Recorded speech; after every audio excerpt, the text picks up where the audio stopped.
Hello everyone, I am सुगम। Welcome back. तो कैसे हो आप सब? आई होप आप सब अच्छी होगी। स्वागत है आप सभी का आपकी अपनी एसपी स्टडी यूट्यूब चैनल पर। तो आज हम क्या देखने वाले हैं? आज हम आपको बताएंगे यूज ऑफ देयर। ठीक है गाइस, आज हमारा डे कौन सा है? आज हमारा है डे 18। देयर का प्रयोग हम कई जगह करते हैं और देयर का प्रयोग सब्जेक्ट के रूप में भी किया जाता है, यानी ऐसे वाक्य जिनमें किसी कार्य का होना ना पाया जाए, अर्थात जिसमें कोई एक्शन वर्ब ना दी गई हो और वाक्य में किसी नाउन या प्रोनाउन की स्थिति बताई जाए, उनकी पोजीशन को बताया जाए कि वो किसी स्थान पर उपस्थित है या नहीं, तो वहाँ पर हम देयर का प्रयोग सब्जेक्ट के रूप में करते हैं। ठीक है, यानी जहाँ पर कोई एक्शन वर्ब नहीं होती है और नाउन और प्रोनाउन की स्थिति यानी पोजीशन के बारे में बताया जाता है, तो वहाँ पर हम देयर का प्रयोग सब्जेक्ट के रूप में करते हैं। ठीक है, देयर के साथ हेल्पिंग वर्ब के रूप में प्रेजेंट में अगर टेंस है तो इज एम आर का प्रयोग किया जाएगा। अगर टेंस पास्ट में दिया गया है तो वॉज वर्ब का, और यदि टेंस आपको फ्यूचर में दिया गया है तो विल बी और शैल बी का प्रयोग किया जाएगा। ठीक है, जैसे हमने कहा पेड़ पर एक सुंदर चिड़िया है। पेड़ पर एक सुंदर चिड़िया है, हमने आपको बताया जब किसी नाउन या प्रोनाउन की स्थिति बताई जाए तो वहाँ पर हम सब्जेक्ट के रूप में देयर का प्रयोग करते हैं।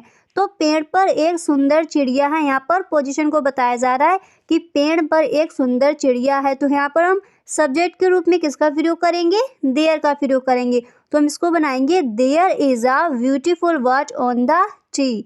There is a beautiful bird on the tree. Is यहाँ पर हेल्पिंग वर्ब क्यों आया? क्योंकि ये टेंस प्रेजेंट में दिया गया है। पेड़ पर एक सुंदर चिड़िया है, इसको बनाया जाएगा there is a beautiful bird on the tree. समझ आ गया? यहाँ पर क्या है? ये हो जाएगा preposition. There is a beautiful bird on the tree. समझ आ गया? ऐसे ही हमने नेक्स्ट सेंटेंस लिया कक्षा में छात्र हैं। कक्षा में छात्र हैं, तो हम इसको बनाएंगे there are students in the class. There are students in the class, यानी कक्षा में छात्र हैं। ठीक है, यहाँ पर देखो हेल्पिंग वर्ब आर क्यों आया?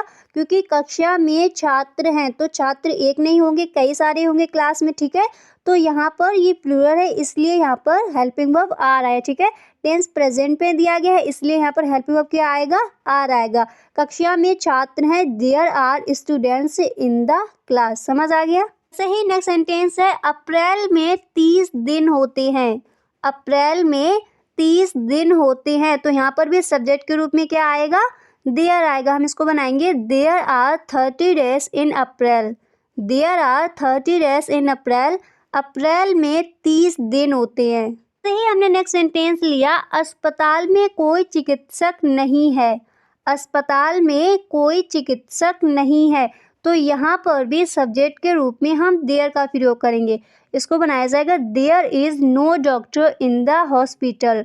ये देखो नेगेटिव सेंटेंस है, इसलिए यहाँ पर नो का प्रयोग होगा। ठीक है, there is no doctor in the hospital. अस्पताल में कोई चिकित्सक नहीं है। ऐसे ही हमने नेक्स्ट सेंटेंस लिया कमरे में कौन था। कमरे में कौन था, ये देखो इंटेरोगेटिव सेंटेंस है। ठीक है, और जब हमें इंटेरोगेटिव वर्ड अगर बीच में मिले तो हम उसकी अंग्रेजी सबसे पहले लगाते हैं। जब हम इंटेरोगेटिव सेंटेंस को बनाते हैं, अगर हमें प्रश्नवाचक शब्द यानी इंटेरोगेटिव वर्ड सेंटेंस के बीच में दिया गया है तो उसकी अंग्रेजी हम सबसे पहले लगाते हैं। तो कौन देखो यहाँ पर बीच में दिया गया, तो इसकी अंग्रेजी हम सबसे पहले लगाएंगे। कमरे में कौन था, इसको बनाया जाएगा who was there in the room. Who was there in the room. कमरे में कौन था। समझ आ गया? ऐसे ही हमने नेक्स्ट सेंटेंस लिया क्या राहुल अपनी कक्षा में है। क्या राहुल अपनी कक्षा में है। देखो यहाँ पर ये क्या शब्द है? सेंटेंस के प्रारंभ में दिया गया है और ये हमारा इंटेरोगेटिव सेंटेंस है। तो जब हमें क्या शब्द सेंटेंस के प्रारंभ में दिया गया होता है तो हम वाक्य को हेल्पिंग वर्ब से बनाना शुरू करते हैं। ये टेंस किस में दिया गया है? प्रेजेंट में दिया गया है, तो यहाँ पर हेल्पिंग वर्ब क्या आएगा? इज आएगा। तो क्या राहुल अपनी कक्षा में है, इसको हम बनाएंगे is Rahul there in the class. Is Rahul there in the class. क्या राहुल अपनी कक्षा में है।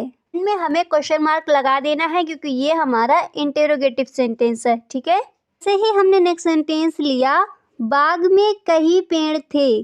बाग में कई पेड़ थे, ये टेंस किस में दिया गया है? पास्ट में दिया गया है। तो इसमें हेल्पिंग वर्ब क्या आएगा, वर आएगा। ठीक है, बाग में कई पेड़ थे, इसको हम बनाएंगे there were many trees in the garden.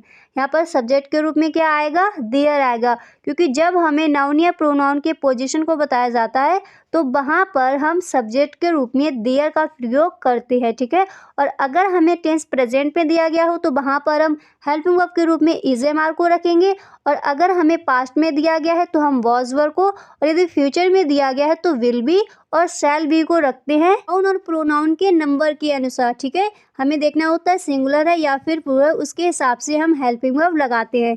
तो यहाँ पर है बाग में कई पेड़ थे, तो ये प्लूरल है, तो इसीलिए हम यहाँ पर वाज का नहीं वर का प्रयोग करेंगे। तो there were many trees in the garden, बाग में कई पेड़ थे। मैंने यहाँ पर क्यों आया, क्योंकि कई पेड़। ही हमने नेक्स्ट सेंटेंस लिया, कमरे में बिल्ली थी, कमरे में बिल्ली थी, तो यहाँ पर किसका प्रयोग किया जाएगा, सब्जेक्ट के रूप में देयर का प्रयोग किया जाएगा। इसको हम बनाएंगे there was a cat in the room, there was a cat in the room, कमरे में बिल्ली थी। ऐसे ही हमने नेक्स्ट सेंटेंस लिया, आकाश में कितने तारे हैं, आकाश में कितने तारे हैं। इसको देखो, आपको ध्यान से देखना है कि आकाश में कितने तारे हैं, हम इसको कैसे बनाएंगे। हमने आपको कल बताया था कि हाउ मैनी का प्रयोग और हाउ मच का प्रयोग हम किस तरह करते हैं।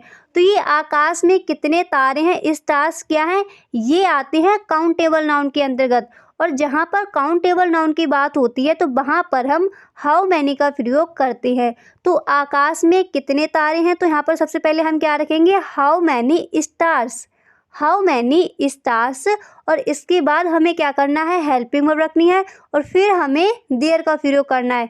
तो इसको बनाया जाएगा how many stars are there in the sky. How many का प्रयोग हम उन नाउन्स के साथ करते हैं जिन्हें हम अपने दैनिक जीवन में गिनकर प्रयोग में लाते हैं, चाहे हम उन्हें गिन सकते हो या नहीं। तो यहाँ पर देखो क्या दिया गया है, आकाश में कितने तारे हैं। ठीक है, तो ये स्टार्स आते हैं काउंटेबल नाउन्स के अंतर्गत, तो इसलिए यहाँ पर हाउ मैनी का प्रयोग किया जाएगा। इसलिए हमने इस टेंस को बनाया how many stars are there in the sky. अगर आपने वो वीडियो नहीं देखा है कि हाउ मैनी का प्रयोग और हाउ मच का प्रयोग हम किस तरह करते हैं, तो उस वीडियो को आप ज़रूर देख लिए, डिस्क्रिप्शन बॉक्स में आपको लिंक मिल जाएगा। ठीक है, हमने नेक्स्ट एग्जांपल लिया, अगले वर्ष इस मकान में 5 कमरे होंगे, अगले वर्ष इस मकान में 5 कमरे होंगे, तो हम इसको बनाएंगे next year there will be 5 rooms in this house. Next year यानी अगले वर्ष इस मकान में 5 कमरे होंगे, हम इसको बनाएंगे next year there will be 5 rooms in this house. यहाँ पर हेल्पिंग वर्ब के रूप में हमने किसका प्रयोग किया, विल बी का, क्योंकि ये टेंस हमें फ्यूचर में दिया गया है। अगले वर्ष इस मकान में 5 कमरे होंगे। ठीक है, तो इसलिए हमने यहाँ पर विल बी का प्रयोग किया, क्योंकि ये टेंस फ्यूचर में दिया गया था। Next year there will be 5 rooms in this house. तो आई होप आपको समझ आ गया होगा use of there as a subject, यानी सब्जेक्ट के रूप में हम देयर का प्रयोग किस तरह करते हैं। तो अगर आपको वीडियो अच्छा लगा हो तो वीडियो को एक लाइक ज़रूर कर दे, और यदि आप चैनल पर पहली बार आए हो, अभी तक आपने चैनल को सब्सक्राइब नहीं किया है, तो जल्दी से चैनल को सब्सक्राइब कर लो, बेल आइकन को भी प्रेस कर देना, ताकि वीडियो की जो भी नोटिफिकेशन है सबसे पहले आपके पास पहुँचे। आज है हमारा डे 18। अगर आपने डे 1 से सारी वीडियोस नहीं देखे हैं तो डिस्क्रिप्शन बॉक्स में लिंक गिवन है, वहां से आप देख सकते हो, नहीं तो आप प्लेलिस्ट चेक कर सकते हो, जो इंग्लिश स्पीकिंग कोर्स की हमने प्लेलिस्ट बना रखी है, उसमें आपको सारी वीडियोस मिल जाएंगी। ठीक है, थैंक्स फॉर वॉचिंग।